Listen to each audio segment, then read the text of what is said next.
இன்னைக்கு வந்து மகாதேவ மலையில் ரொம்ப அருமையான பூஜை, பௌர்ணமி பூஜை. கிரிவலம்லாம் போனோம். எல்லாம் முழு வீடியோவாக நான் எடுத்திருக்கேன், உங்களுக்கு போட்டு விட்றேன் பாருங்கள். நல்ல தரிசனம் சாமிக்கிட்ட. நீங்கள் ஒவ்வொரு மாதமும் இந்த பௌர்ணமி பூஜையில் கலந்துக்கலாம். ரொம்ப தூரம் இல்லை, வேலூர் மாவட்டத்தில் காட்பாடியிலேருந்து 25 கிலோமீட்டருக்கு பக்கத்தில் இந்த மலை அமைஞ்சிருக்கு.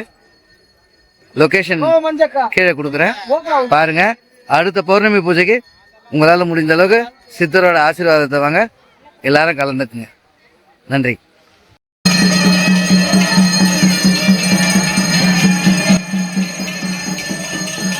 மகாதேவ மலையில என்ன விசேஷம்னாங்க, பௌர்ணமி அதுவும் ஒவ்வொரு பௌர்ணமிக்கும் சித்தர் கிரிவலம் வர்றாரு.